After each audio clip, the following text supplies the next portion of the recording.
I am Frank Carstairs, 47, divorced, with no kids, and I work for a major electronics supplier to the Defense Department.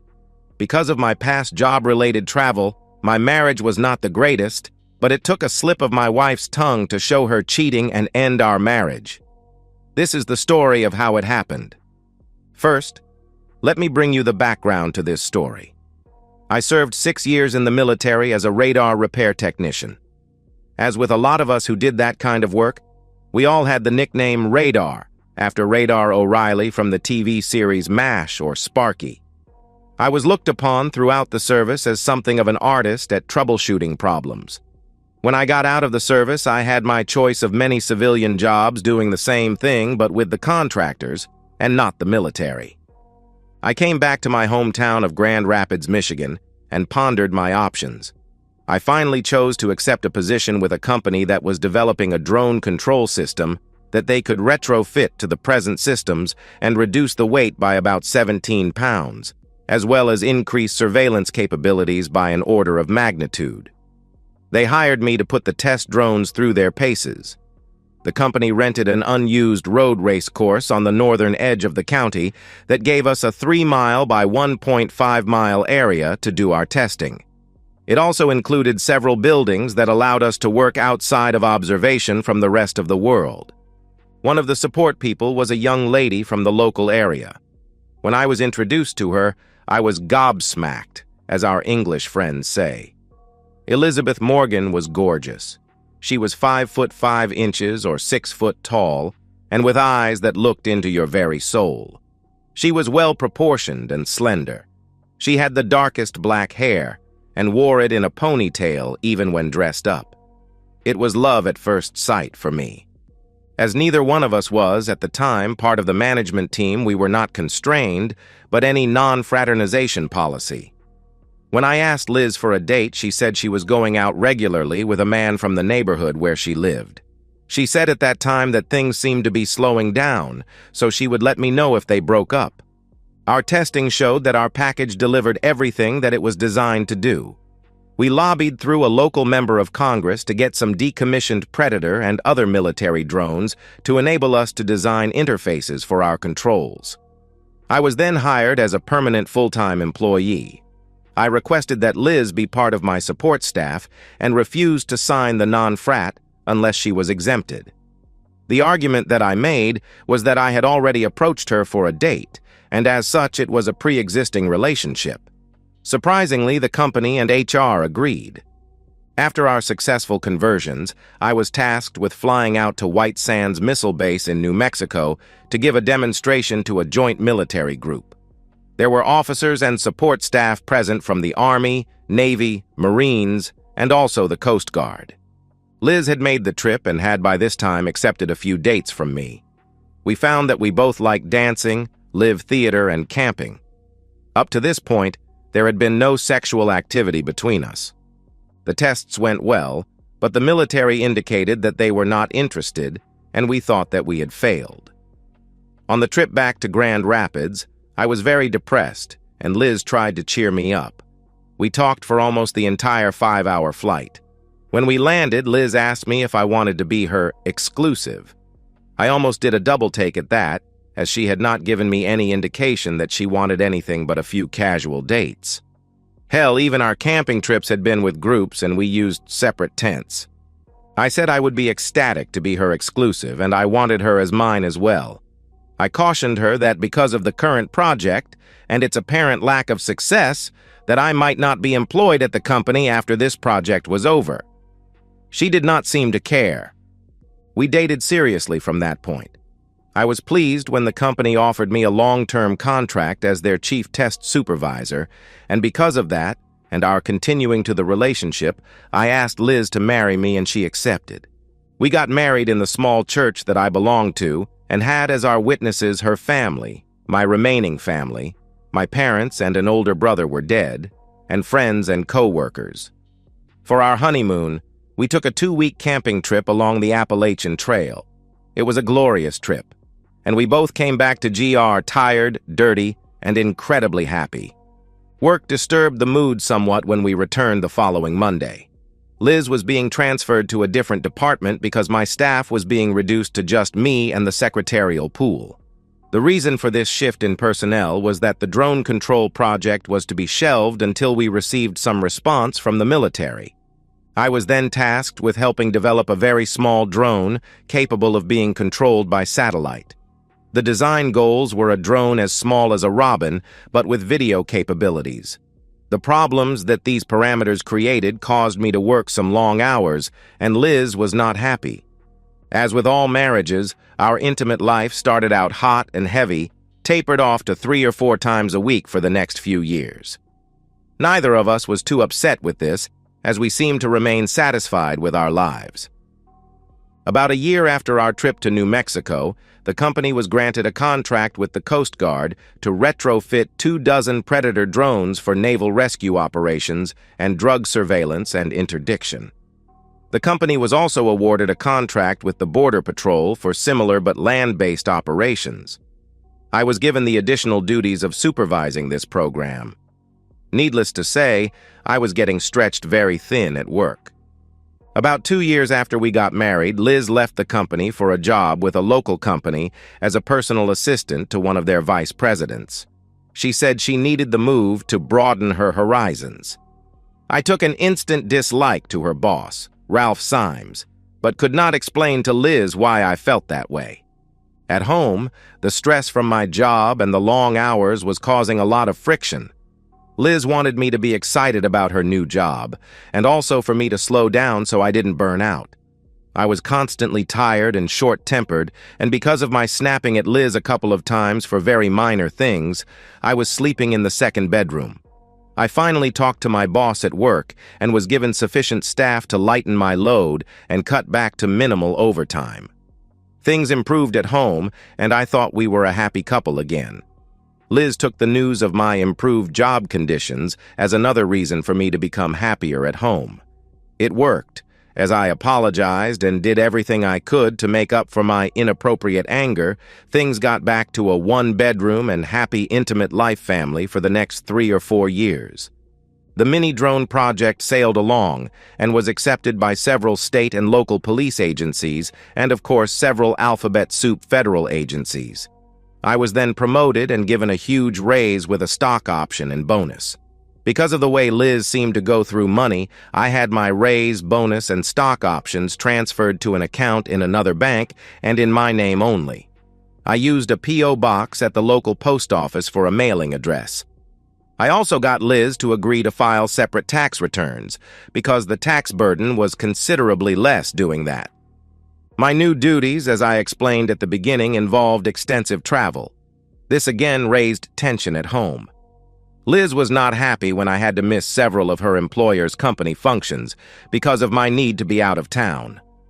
The frosty atmosphere continued for a little over a year when my boss finally told me that I needed to take a month off to recharge and decompress. The timing was perfect. Liz had a vacation week coming, and as it was coinciding with our wedding anniversary, she agreed to take a 3-day camping trip into the Great North Woods of Michigan's Upper Peninsula. I spent the week before we left noticing several things that I had been overlooking. Liz was dressing more provocatively for work. Ralph was calling her at home in the evening, and Liz would go into the spare bedroom and close the door to talk to him. And our intimacy was now very sporadic, and then it was without any of Liz's former passion.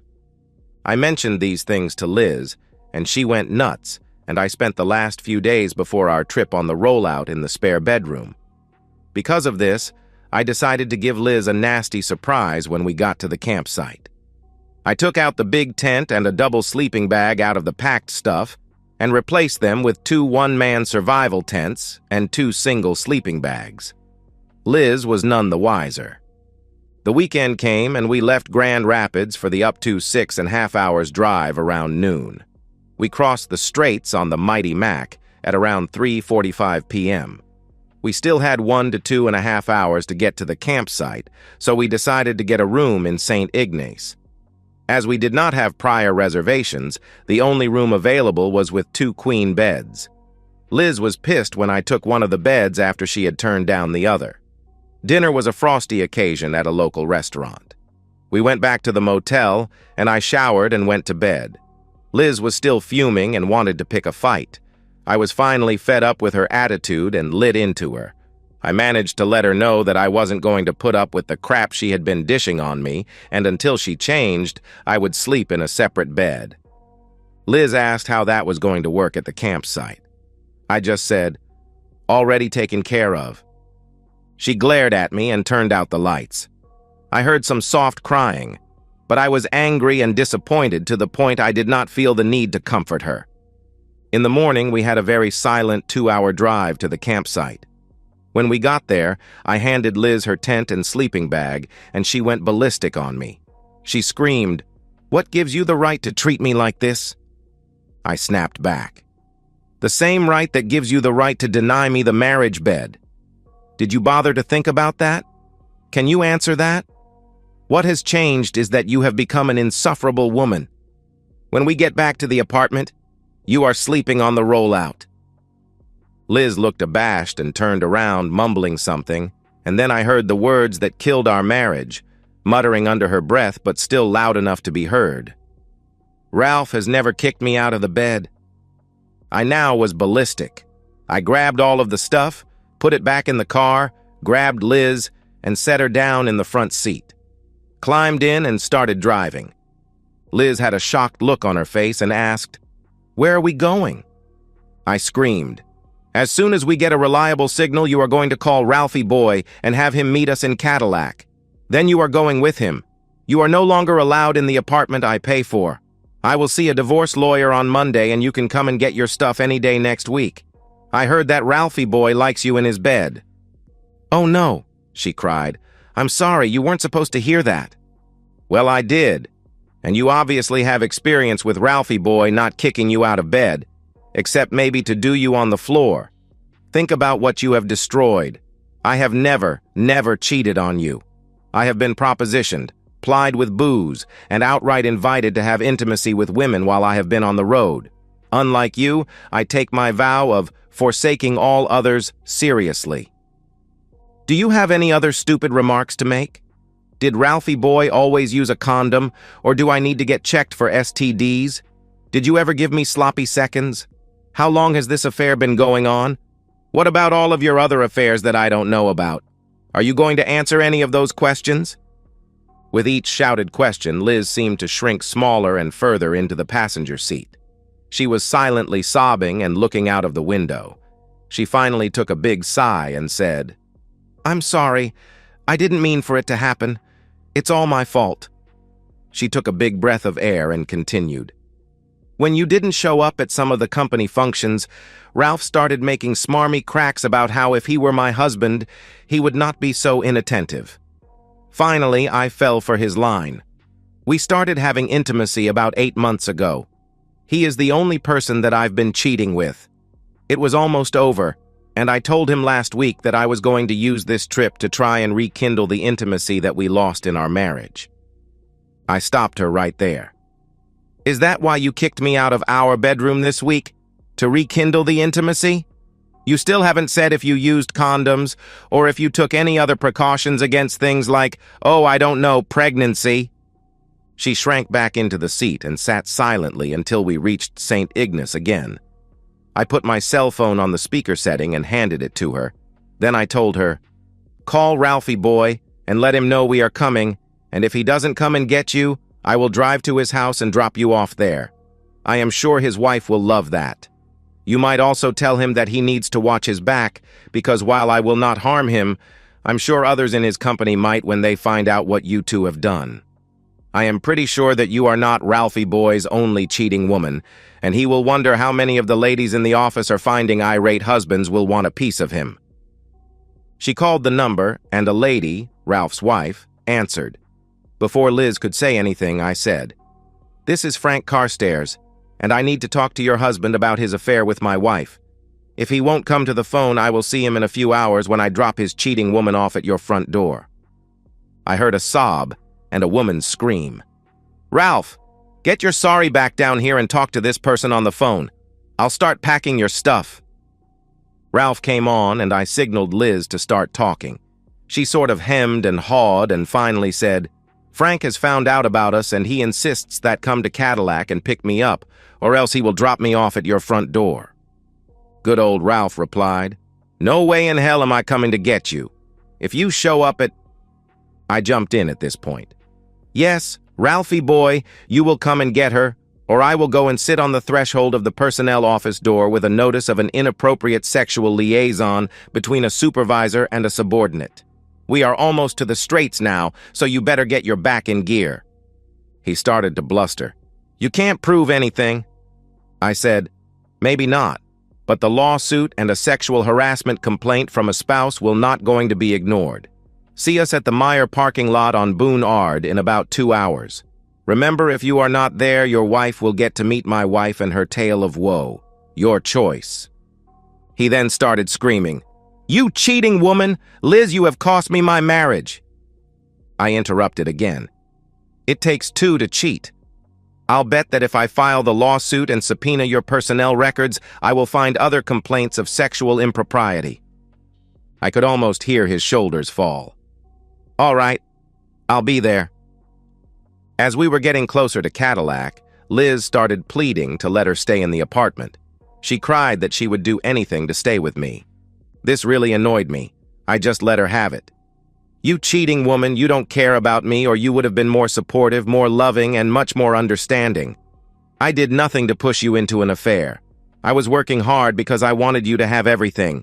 I did not want to work those hours, but the job required it. I would not and will not find a job that will pay as well or have as much chance to improve my position as in this company. If our marriage was so important to you, how do you justify what you have done to destroy it?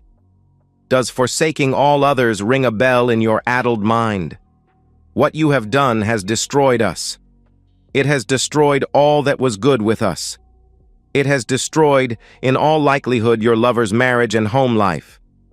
Is any of this getting through?" Liz was crying now. I just shut up for the rest of the drive to Cadillac. When we got there, I wondered if Ralph was the violent type, or if my actions had pushed him over the edge. He was sitting in his car looking like someone had kicked his dog. I felt no sympathy. Liz spent a few seconds pleading her case. I made her give me her engagement and wedding rings. She started wailing, but I felt nothing but sorrow as I forced her out of the car.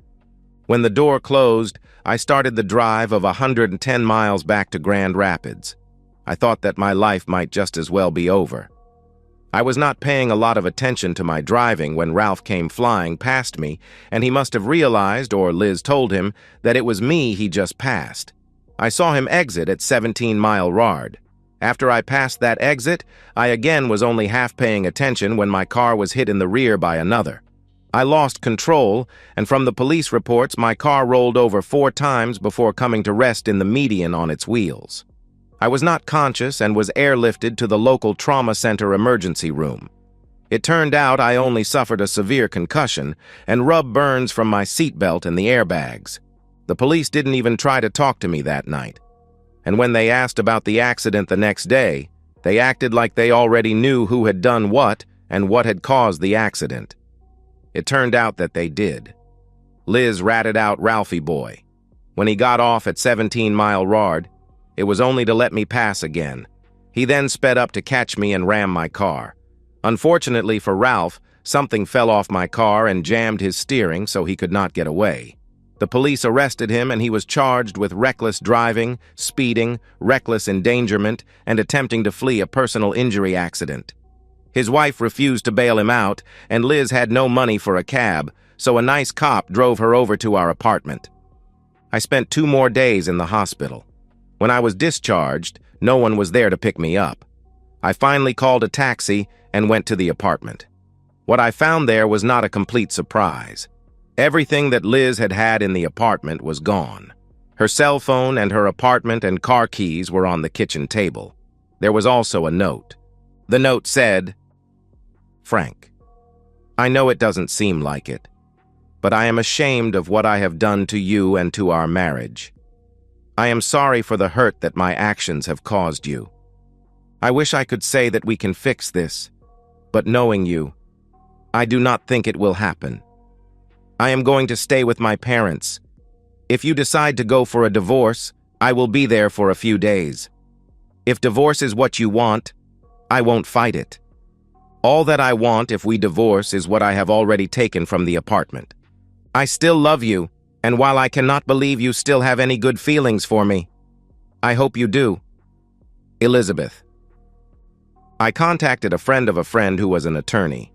I had Liz served and sued their company for non-enforcement of their anti-fraternization policy.